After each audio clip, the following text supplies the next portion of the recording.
Bonjour à tous, bonjour Marine Le Pen. Bonjour. Les chiffres du chômage sont tombés donc hier, encore une hausse. Est-ce que pour vous c'est la faute uniquement du gouvernement ?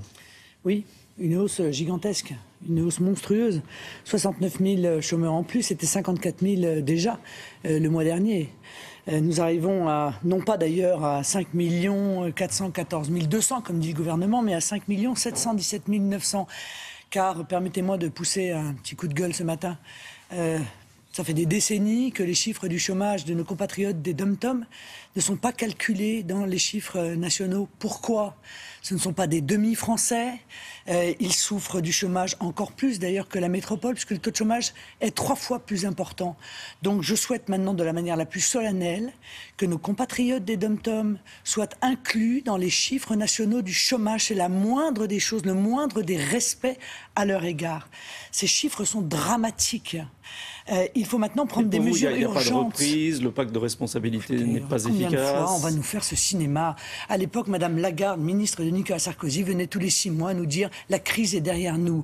Aujourd'hui, on vient nous dire tous les 2 mois « la reprise est là ». La reprise n'est pas là, le chômage augmente, le modèle économique choisi par nos dirigeants est un modèle dévastateur. L'hyper-austérité qui est imposée par l'Union européenne est dévastatrice. Donc pour vous, la seule solution, ça reste la sortie de l'euro ? Non mais la solution, ça consiste à se protéger, à arrêter la concurrence internationale déloyale que subissent nos entreprises et qui leur fait perdre des marchés et qui les pousse à être obligés de licencier. La mesure urgente, voyez-vous par exemple, tout de suite à prendre, c'est l'arrêt de la directive détachement des travailleurs. Cette directive, elle permet aux entreprises, et elle finit par obliger les entreprises, à embaucher du personnel étranger qui leur coûte 1/3 moins cher que les travailleurs français. C'est-à-dire que c'est une préférence étrangère à l'emploi qu'on a mis en œuvre sur notre territoire. Et ça, c'est le gouvernement français, en accord avec l'Union européenne, qui l'impose. Il faut cesser cela maintenant, parce qu'encore une fois, le chômage est en train de monter dans des sommets qui, évidemment, a des conséquences très lourdes sur la vie des Français. On parlait de sortie de l'euro. C'est ce qui risque de se produire pour la Grèce. Il n'y a pas eu d'accord hier à Bruxelles avec les Grecs. Est-ce que pour vous, la Grèce a intérêt à sortir de l'euro ?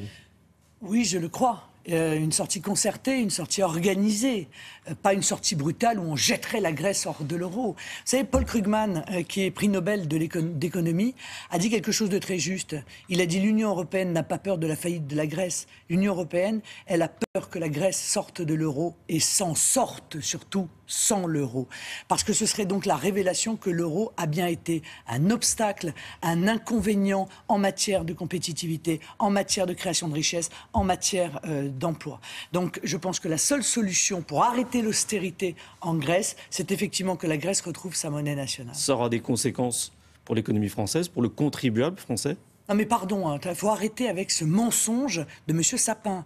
En 2011, je manifestais devant l'Assemblée nationale quand l'UMP et le PS votaient les aides à la Grèce en jetant des faux billets de 500 € dans la Seine et en disant cet argent, on est en train de le jeter par les fenêtres. Car nous savions très bien à l'époque que la Grèce ne rembourserait jamais l'argent qu'on lui prêtait. Donc c'est il y a 5 ans qu'on aurait dû arrêter ces plans de redressement qui ne servaient strictement à rien. Et donc quand même, parce que nos téléspectateurs doivent le savoir, cet argent, il n'est pas allé aux Grecs ni à la Grèce.